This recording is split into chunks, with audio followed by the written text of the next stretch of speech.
Hello, everyone. This is Raj Soren, Black Belt Mindset, business coach and stress coach. We're fortunate today to have Antje Swart, who's an expert within her field, and we're going to discuss about energy and the importance of success and how to use your superpowers in the subconscious mind for success.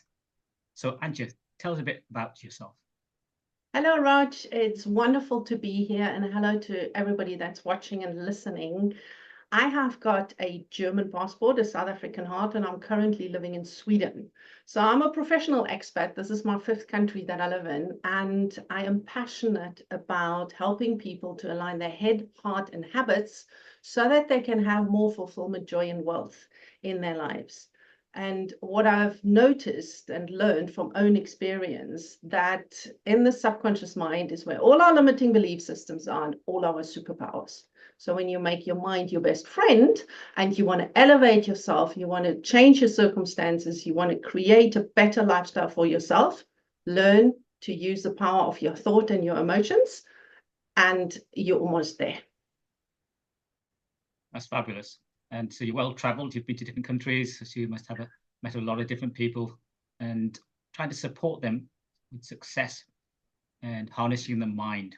Tell me a bit more about how we can do that. It doesn't really matter where people live, what culture they've grown up, and what language they speak, because the human mind pretty much works universally the same in every single country that I've been. And this is a good thing because you have certain parameters and certain principles that you can use. It doesn't matter what background you have, what language you speak, and where you live, because your mind is your mind, your heart is your heart, and you think thoughts and you have feelings. And when you combine them in the correct way, that's when the magic happens. Now we go through lots of different feelings and emotions, and the mind can race forward and sometimes trap you and slow you down if you're not careful. So how do we sort of learn about how to, harness that? Well, I want to make it as simple as possible.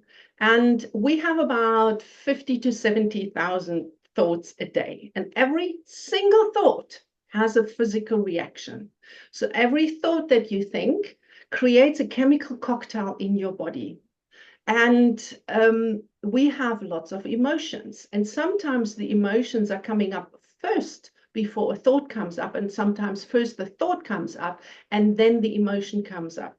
So it's really, really important that you learn to handle your thoughts and you recognize your emotions. Now, when it comes to the thinking part, there's one universal law. You can only think one thought at a time. It is that simple. You are not the maker. You are not your thoughts. You are the maker of your thoughts. So you have the capability to choose every one of these 50,000 thoughts. That's interesting, because a lot of people say there's lots of thoughts going through my head. So you're saying that we have a choice, conscious choice to control and choose those thoughts. Yes, you do. A lot of the thoughts come up from the subconscious mind before you can choose to think them or not. That is because your subconscious mind was programmed up to the age of 5 to 7 and even beyond by the outside circumstances where you grown up, from your parents and your caretakers. If you grew up speaking English, you are subconsciously speaking English. If you grew up using chopsticks, you are subconsciously eating with chopsticks. So those programs will run the majority of your thinking, but you still have a choice because it is a program, and a program can be stopped, updated, and rewritten. And that is where the power comes, to recognize, is it in alignment with why I'm feeling, what I want, what my heart desires, or is it the opinion from other people? That's the key. Interesting, because some people compare this to an iceberg. Yeah. The conscious mind being at the top and the subconscious mind being underneath in terms of what we can't see. Yeah. So how do we sort of relate to that and make sure that we're using our thoughts in our favor?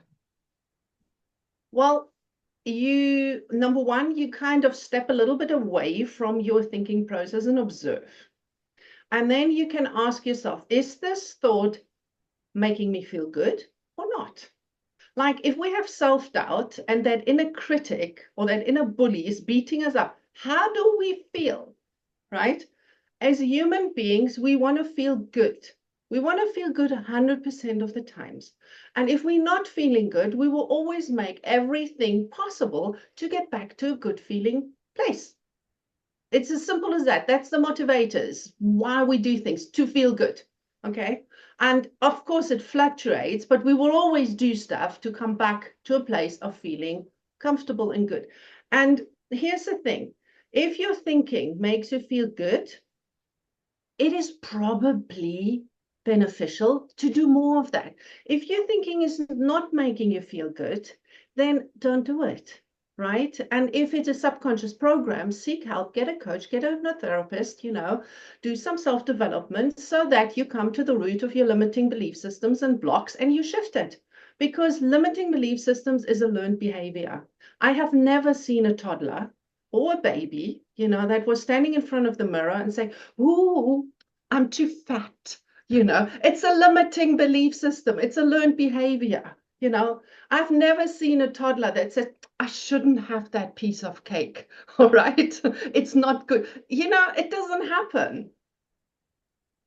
Well, right? I think you're right. I mean, that children and young teen, they're very positive about developing it. When they, for example, they want to learn to crawl and walk, they don't just say, I'm going to stop trying after one time I fall down. I keep getting back up. So that's positive, thoughts again, isn't it? Yeah. It's just staying in the moment and having that desire and not being too hard on themselves. You don't, I mean, how many times, you and I, okay, how many times have we tried to put that frickin' square into the round hole until we learn the square goes into the square hole? And it's just that childlike innocence and joy and play and explore and discover. That is what ideally is the guiding factor. And again, it is about listening to your feelings. Right? How does it make me feel? Where is the fear coming from? If there's fear, is it a dangerous fear? Is it our intuition? Is it like the fear that when I'm standing on a bridge, I shouldn't be jumping down because it's not a good idea? Or is it because somebody might laugh about me or something like that? And all of these things, they've got different feelings. Okay, it's a different type of emotion. What about people talk about having a positive and a negative thought? And at the end of the day, sitting on your shoulder. Yes. And negative people maybe trying to knock your self-esteem and bring you down. When you know where your place of strength is, when you're aligned with your core values, when you're aligned with what is important to you in your life, when you have that inner place of stillness that you can go to, because it's a certain quiet self-confidence, then anybody can knock you. In fact, nobody can knock you. Anybody can say what they want. You become bulletproof. And that being bulletproof and having that bubble of protection around you is actually an energetic force field that can be measured. And there's very easy ways with your breath, with your aligning your thoughts and your emotions and kind of a bit of a stillness. There's a very easy way of getting into that. It takes a bit of practice, right? And then you can literally expand your protection around you and you become more and more bulletproof. Yeah, I've heard people talking about this bulletproof vest to try and protect yourself from negative thoughts or individuals. How do we develop this bulletproof? Look, when you measure this field, it's an electromagnetic field. Okay, it's frequency. This is not physics. Okay, and I love that cat. I love cats. Want to take part in the discussion. Yes, cats are very, very good in sensing energy, by the way. So are dogs. So that bulletproof vest is electromagnetic field. Now your head, your thoughts are electric and your emotions are magnetic. We can measure this now. So you're aligning your thoughts with your emotions, you have an electromagnetic field. So that is one way of just really amping up your frequency. And then there is a whole lot of other possibilities that I don't know how much you want to get into that, but one of my favorite ones is frequency charge nutrition, which goes right into the cells and amps up the frequency of the cells, which then emanates out from your physical body into your mental, spiritual, emotional aspects. So these are the two main things that I use to become bulletproof. And then again, physics, the law of attraction kicks in because we attract where we're in resonance with. If we're negative, we attract negative people. And they say that we're all a form of energy, and we vibrate out of frequency to a certain extent. For example, you have what's called energy vampires. You hang around people and you seem to be your energy is destroyed by hanging around the wrong type of people. So what can you say about things like that? You know, energy vampires, they're opportunists, all right? And it takes two to tangle. An energy vampire is nothing on its own unless you allow them into your space. So again, there is the choice. And when an energy vampire will come into your space, I know for 100% certainty, your warning signals will go up. You will have that feeling of, you will have that little voice. Something is not right, because it always happens. 70% of human communication is actually nonverbal. It is my subconscious mind reading the other people's subconscious mind without a thought process. This is why you sometimes you meet somebody and you go like, oh, I like that person, and you don't even know them, okay? Or you meet somebody who's you know. So here again, are you in the observer seat and observing what's happening, or are you running some programs, some learned behaviors, and then you allow that energy vampire into your bubble, into your space, and you allow them to use or misuse you. So it takes two to tango. And if you simply don't play the game, you can choose not to play the game. So you're saying that energy vampires, if you let them into your space and you engage with them, then your energy will be zapped away. But if you decide to not engage and to protect yourself, is that what you're suggesting? Yeah. If you're not engaging with the people because you just simply have an uneasy feeling, you're on the safe zone. And you can, a lot of people, very kind people, very beautiful people, they always think they can fix those people. It's a female thing when you think you can fix the male or you can fix your partner and, uplifting, but it never works, because if the partner doesn't want to be fixed, if the energy vampire doesn't want to come out from the darkness into the light, there's nothing you can do. So are you actually spending your energy where it is not welcome, or do you just call it quit and say, no, thank you very much, I'm moving on? That's a choice. Yeah. Sometimes it could be your closest member, a family, a partner, a friend. That can be that energy vampire. So sometimes we can't get away from them, but we need to be able to manage that somehow. So any tips?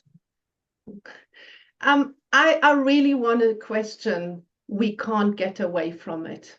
Okay, I really, really want to question it, because you can always get away with it. What stops us is our belief system that we will not find another place to stay, we will not find another partner instead, that we can't make it on our own, that we need that person. That is what keeps people in abusive relationships. And every single one that has walked away from an abusive relationship, has made it on their own, and they know. So if you say you can't get away, I'm not saying it is easy. I'm not saying it can happen overnight, but you can always take your passport, take your children, take your cat, and pack up and start somewhere else. Because as long as you've got yourself, right, and the relevant documents which help, and if you can get the vampire's credit card, take that too. Okay, but there's always a solution, always. Yes, that's a really good point. There's always a solution. It depends how big a decision you have to make to get away from that individual, if they are in an abusive relationship. If we sort of move on now in terms of developing success, either in your career or your business, in relationships, where do you like to start? I would like to start with the relationship with self, because when you're in alignment with yourself, you are in alignment with your business. When you're in alignment with your business, you create success. Fabulous. So aligning with ourselves. Yeah. Sort of walk me through that. All right. The more you know yourself, and the more you are confident enough to really look at yourself and say, this is what I like, this is what I want, this is what I'm passionate. The core values are beautiful, because core values is something that undeniable lights you up. And when you think about it and it lights you up emotionally, you've got an electromagnetic field. And then you build your life around that with a kind of humble heart and an open mind. You don't have to say yes to everything. It's okay to say no, because once you tap into fullness and abundance, you will get inundated with offers and everybody wants a piece of you. So then it's important to say no, because what is abundance? Abundance is the possibility of all. You've got to pick and choose and bring it down into manifestation. So the relationship with self, knowing who you are, okay, what you're passionate about, and then everything else kind of falls into place, and then you bring in the logic. Okay, you bring in the logic, and you make sensible financial decisions, for example. And you study and you be patient and you learn and you say no to this and yes to something else. Fascinating. So the journey of self-discovery comes easier to some than others. Yeah. So how do we sort of build up that self-belief and our values that are going to help us? I would actually, in that regard, if it doesn't come easy, then go and get a coach. Go and get a person who is not in your field, in your immediate field, somebody that you like and trust, and work with that coach. Every coach needs to have a coach. This is a good question to ask a coach. Do you have a coach? If they say they don't have a coach, go somewhere else. Okay? Because how do they learn? How can they coach you if they're not coachable? So really find somebody that has the experience, that knows what they're doing, that has helped people before and can guide you through the process. And here's as well, another thing for a good coach is they need to ask more questions than give you instructions, because every person is different, every story is different. So, indeed. Yeah. So any good coach is always being coached themselves to improve their skills. Yeah. And asking insightful questions, I think, is really valuable to understand the person's desires and goals.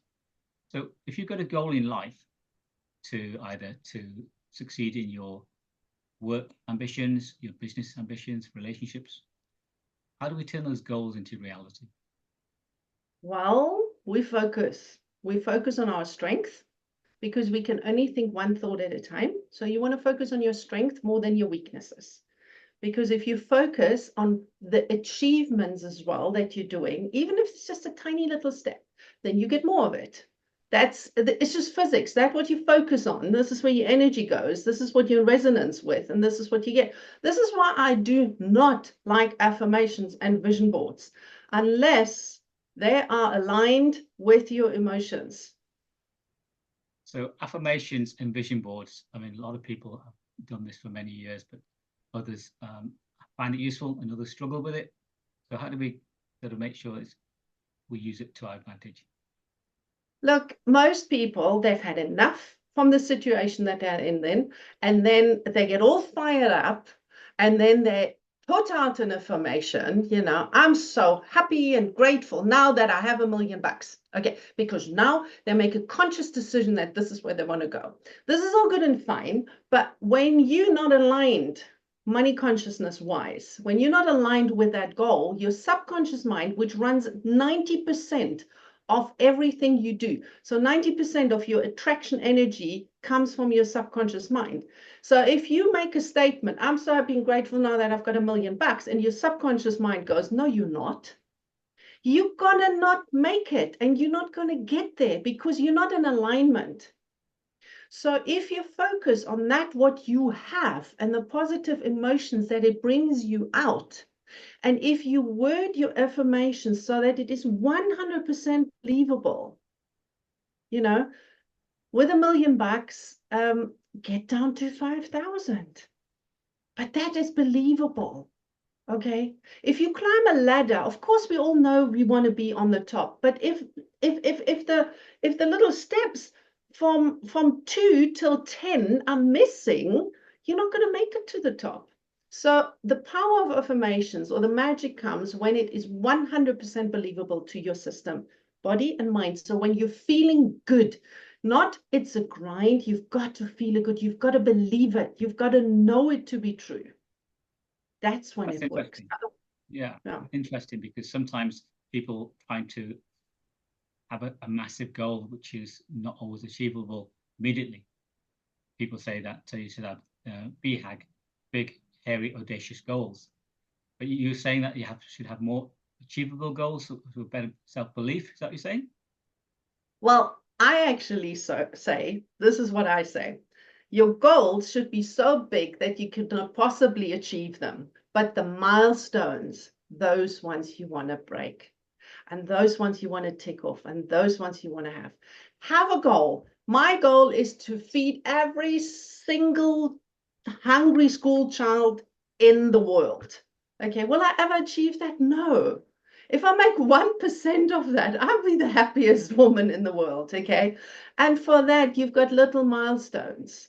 And those milestones you want to focus on because you know they're bringing you closer to there. And then if I think about that goal, it makes me happy, because I know I'm going to work towards it. And then it's good. And then it will happen one way or the other. So achievable milestones is vital. Yes. Have this really big, hairy, audacious goal, a massive goal, but that's probably the magnet that's going to pull you to a certain extent. Yeah. So the law of attraction, this is going to be important around this, isn't it? So we're talking about getting to know oneself, building the right goals, self-belief. So the law of attraction, how does this come into play? The law of attraction is physics. And remember we spoke about electric, magnetic, electromagnetic. It's a frequency, it's an energy, and energy attracts energy. And this is the simple law of attraction. Einstein said already, if you match the frequency of the reality that you want to attract, if you match it, it will come into being. There is no other way. That's not philosophy, it's physics. And this is where the visualization and the affirmations can come in, provided your head and your heart and your habits is aligned. Because if you only do them once, it ain't gonna work. So you have to be in alignment with yourself, which is back the relationship to self in alignment. And that is then when you can go and create the success. And it doesn't really matter whether it's in business or relation or private life. It mingles, it's the same principle. The alignment is very important and to resonate to the world to attract Yes. the right type of energy. Is that what you're saying? Yes. Yes. Alignment is vital. It's the key. Absolutely. Alignment is with everything. I mean, if you open the door, the key needs to align with the lock and the mechanism. If you drive a car, if your wheel alignment is out, it ain't gonna work. Alignment is everything. The sun and the moon and the soil and the water for plants to grow, and alignment is in absolutely everything. And once again, if you focus on it, you will see more alignment where it's happening and where it's good and where it's working than misalignment, because way more of our day-to-day things are in alignment than actually not in alignment. And what do? We focus on that tiny little spot. Okay. Yeah, we sometimes don't appreciate the good alignment that we do have. Yes. For example, you may have a ship on a rough sea trying to get to a destination, and the compass is pointing slightly offline. It may not make much difference in the first 100 yards. After a couple of miles, after 100, after 1,000 miles, you're off course by thousands of miles. So how do we stay on course? How do we keep on resonating the good energy, appreciation, and alignment? Well, you check in with yourself regularly. Ideally, you work with a coach, where you have a accountability partner that keeps you on track, where you can bounce things off, and you ask for help, because you will know when you're off course. You will know. You know when you're not well. You know when you're not happy. And that is your decision or your responsibility to ask for help. I say, how can I get back on track? And if you do take a detour, and you're aware of taking a detour, then just go with it and be okay with it. Mhm. Because, yeah, sometimes life happens, Yeah, because there's not many journeys that are in a straight line in life, is there? There's lots of detours and challenges along the way. You might be going through a forest, there might be tigers and snakes and crocodiles along the way that Yep. may stop you from moving forward. But they're the challenges in life, aren't they? That trying to put us off course. I think it's how we grow. And again, if we look at them as, I don't know, whitewater rafting, for example, that's a challenge and it's a lot of fun. So nobody wants nobody. I don't know anybody that wants a smooth life. We like the excitement. We like the drama in our lives. This is what makes us human. Okay. And if everything would always work out, where's the joy in that? So we create our own drama just for, I don't know, for the emotional kick maybe. And that's okay. It's again, don't be too hard on yourself. Life happens, and I can sum up my entire life in one sentence, and that goes, well, this didn't go as planned. Okay, so I'm still here smiling and having a good time. Indeed. Like yourself, I've been involved with martial arts for some time. So I talk about the black belt mindset, the focus and the discipline and sort of getting through all challenges. So I understand you've had a journey in martial arts yourself. So how would you relate that to energy and resonance and alignment? Well, what is the core of martial arts? I trained for many, many years ninjutsu, and so I can only speak for that, to be quite honest. So the core is, again, in the principles and the core values. And a part of that is the discipline. Okay. And you choose. You choose to show up for the training. And when you knock down, it's your choice to stay down for the rest of the session or the rest of the year or however long. And it's a discipline that you have a mission, you have a vision, you have a goal. And for that, milestones need to be achieved. And one of the milestones in the training is to get up one more time. No? And that's how you learn. That's how you grow. That's how you become stronger. Yes, of course you get knocked down. Yes, of course you're sore, but you keep going. It's the same in life. Absolutely. Whether you're in a martial art dojo, learning ninjutsu or jiu-jitsu or Aikido, Brazilian jiu-jitsu, whatever it is, we're in the dojo of life, aren't we? We're in the Yeah. challenges of day-to-day living. Yeah. And you know, whether you're fighting against the thoughts that in your mind that you need to be able to control and to achieve your goals, it's always going to be, Yeah. you know, the life of martial arts, but in day-to-day life, whether you do it martial artist or not. And what happens in the martial arts if you're not in alignment with yourself? You get knocked over. Indeed. You will lose that fight. So Right. first of all, get to know yourself, know how to control yourself and align yourself. And then every single martial arts has steep tradition and core values, which means something to the person. So there's Indeed. your core values, your passion. Yeah. Absolutely. Now, in relation to martial arts and exercise, breathing is very important, the right type of breathing. So how does this breathing in relation to energy, alignment, and resonance, how does that sort of work for us? The breathing sends signals to the body. When you're in fight and flight, your breathing is very shallow up here. And you can get your adrenaline up and your stress levels up simply by breathing. Okay. Vice versa, if you want to calm yourself down and you put your feet flat on the ground and you do not cross your legs and you sit with both sitting bones on a surface and you breathe into your belly and you stick your belly out like nobody's watching, you're sending signals to your entire body, which then sends signals to your entire mind. I am safe, I am calm. All right. The same as when you use martial arts, you use your breathing when you have a punch and when you have a kick and when you do, because then you have your whole body weight behind it. That's when you're in alignment. All right. And sometimes the children, you know, of course they learn the principles. And when we have to do something like pull something or lift something, you know, I just always use your breathing, and then all of a sudden you can lift it, you know.